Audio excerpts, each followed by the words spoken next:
in London, was also inaugurated by Huzur on the 23rd of May 1970. It was built in memory of Hazrat Khalifatul Masih II and was named after him as the Mahmud Hall. The foundation stone of this hall was laid by Huzur on the 30th of July 1967. The hall played a vital role in the progress of the community when it became the hub of the operations for the community's global television channel, MTA International. Huzur toured Spain for the first time from the 25th of May to the 1st of June 1970. During this tour, Allah revealed to him that in future times to come, the Jamaat will have tremendous success and expansion in Spain, which was unthinkable at the time. On the 31st of March 1972, Huzur inaugurated the magnificent Al-Aqsa Mosque in Rabwa, accommodating over 150,000 worshippers. The Ahmadiyya movement was formally initiated in March 1889 and completed its first century in March 1989. Hazrat Khalifatul Masih III made an announcement concerning the celebration of the centenary of the movement in the annual conference of 1973, in which he enumerated a number of projects which he had in mind in connection with the centenary. Huzur called upon the community to pledge the amount of 25 million rupees to finance the projects and the celebration of the centenary. The pledges, however, received in this respect were 4 times the requested amount. But one thing more very importantly, which Hazrat Khalifatul Masih Salis Rahimahullah Ta'ala started regarding the celebration of the first centenary, that was the spiritual program for that.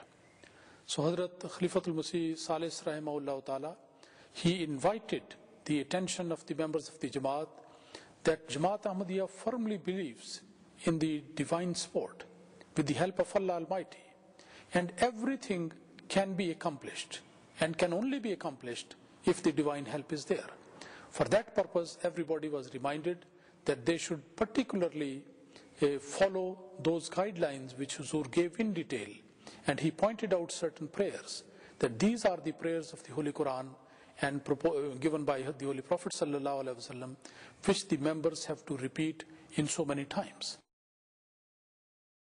In 1973, Huzur embarked upon his 3rd European tour.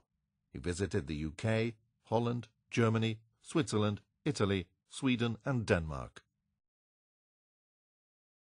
The bigoted section of Orthodox Muslim divines in Pakistan were much perturbed by the announcements of Huzur concerning the centenary celebrations. Time after time, the plans that they had devised for the purpose of stopping the progress of the movement had been frustrated. By the grace and mercy of God, and from each trial, the movement had emerged in greater strength and spirit. Rather than learning a lesson from their repeated experiences, their bitterness and hostility towards the movement had continued to mount, and the announcement of the centenary celebrations put them in a mood of desperation. Well, I think it was in April 1974 when an incident a very unpleasant incident was orchestrated by the mullahs on the Rabwa station. And as a result of that, as they had planned, a wave of protests, marches and riots were created by them throughout the Pakistan against the Ahmadi Muslims. In those riots, hundreds of people were actually martyred, they were killed, including women and children. Their properties were looted, their houses, their shops, their businesses were burned, and it was absolutely callous. And the important thing is that throughout these atrocities against humanity, for no reason other than the faith, that the police and the federal security services, they all were present there in hundreds, but they always stood purely as they looked upon, and they enjoyed the scenes. They did not intervene, they did not even take any steps to stop these atrocities. The community again set an example of perfect steadfastness under extreme suffering and complete confidence in God. The bereaved and the afflicted managed to make their way to the headquarters of the movement, where Huzur applied the healing balm of compassion and love to their lacerated souls, and sent them back comforted and consoled. They came with grief-stricken, gloomy faces, and went back smiling and cheerful. Well, actually, it's quite ironic, because lots of Ahmadis and a great deal of number of Ahmadis in Pakistan had very flourishing businesses, large businesses, very profitable businesses, very renowned businesses. And those were burnt and looted and gutted. I have seen those people who started off right from the scratch, from a little box of a shop to start off again. And by the grace of Allah, that the world saw them, that they flourished. They even did, in instances, they even did better than before. They were back on their feet in no time.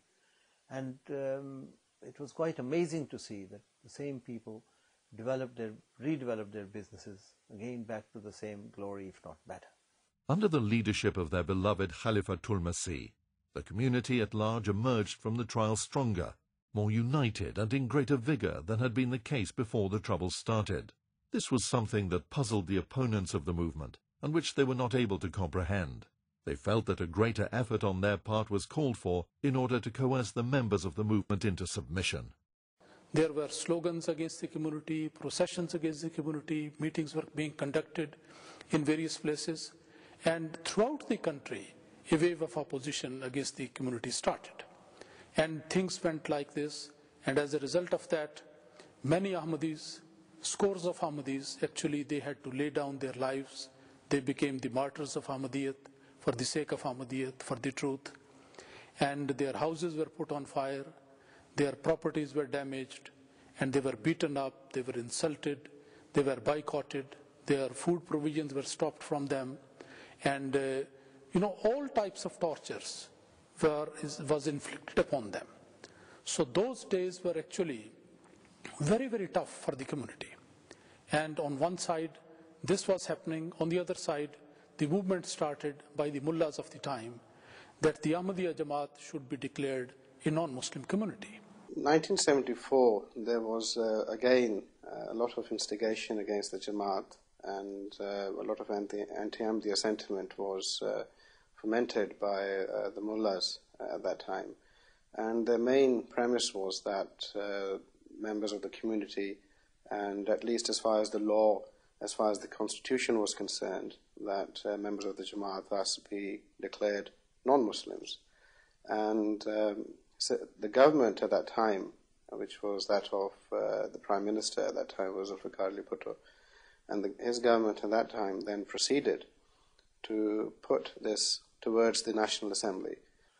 In September 1974, Hazrat Khalifatul Masih Salis Rahimahullah was summoned to the National Assembly of Pakistan, in which this was again an orchestrated drama by the National Assembly, that they questioned Hazrat Khalifatul Masih in minutest details, at length, about the doctrines, about the faith, about the basis of the faith of Ahmadiyyat in Islam, to which Hazrat Khalifatul Masih Salis Rahimahullah and his team were able to provide answers in so unambiguous and detailed and satisfactory manner that it actually ridiculed, it was as a result, the whole assembly was ridiculed, and it made them look ridiculous in their own eyes. Nevertheless, as it had already been planned, the motion was carried by the National Assembly, it was sent to the Senate, and within the matter of hours of having been sent, it was passed by the Senate, just as it had been planned. Despite repeated requests, the proceedings of the Committee of the National Assembly have not yet been made public, proof that the opponents of the movement did not emerge with any credit from the proceedings. As has always been the case in the history of the movement, this is only one side of the picture. Naturally, that was very disappointing. That was totally